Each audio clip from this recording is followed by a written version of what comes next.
Religion as prevention, resistance, and healing.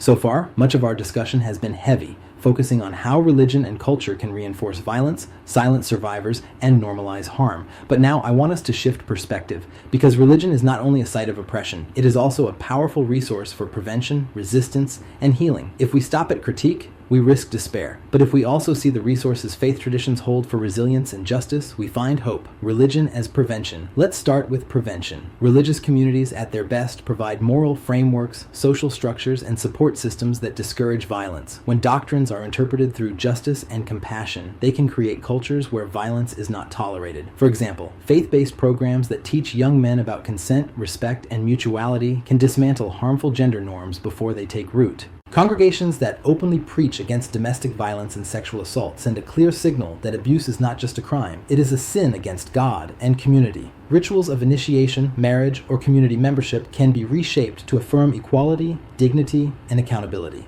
Research also shows that religiosity is correlated with lower rates of substance abuse, risky sexual behavior, and crime. Moreira Almeida et al. 2014. While correlation does not equal causation, these findings suggest that faith-based communities can provide protective structures.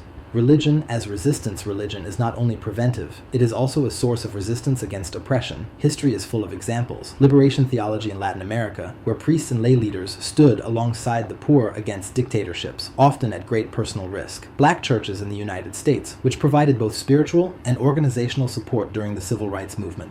Muslim feminists today, like Asma Barlas, who reclaim the Quran as a text of justice against patriarchal interpretations. Even survivors themselves often frame their resistance in religious terms. Aarons et al. 2010 found that African American women in particular drew deeply on prayer, scripture, and church support to resist despair after sexual assault. Religion became not only comfort, but a language of defiance and survival. Religion as healing. Perhaps the most profound role religion plays is in healing. Survivors of sexual violence often carry not only physical and psychological wounds, but also spiritual ones. Where was God when this happened? Am I still loved or am I tainted? Religious frameworks can offer answers that restore dignity and hope. Survivors who experience positive religious coping, such as sensing God's presence, finding meaning in suffering, or feeling supported by a community, report lower levels of depression and PTSD. Ano and Vasconcelos, 2005.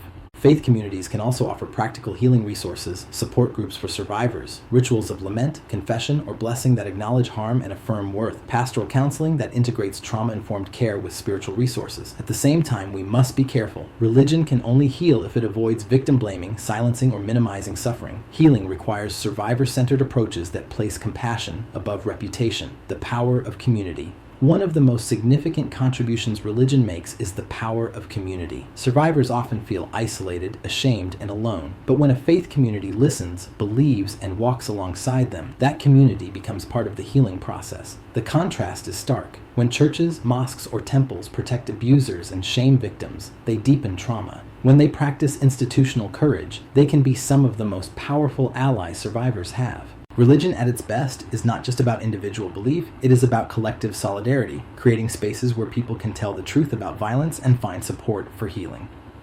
Pulling it together. So, what does this mean for us? Prevention. Religious teachings, when interpreted through compassion and justice, can discourage violence and foster cultures of respect. Resistance. Faith traditions have long been a source of courage and defiance against systems of oppression. Healing. Survivors can draw on religious practices, communities, and frameworks to make meaning, restore dignity, and rebuild hope. Community matters. Healing is not only personal, it is collective. Faith communities can either betray or embody God's justice. Religion is not automatically harmful or helpful. It is a tool, a powerful force that can cut both ways. The challenge is how we interpret and practice it. Looking ahead.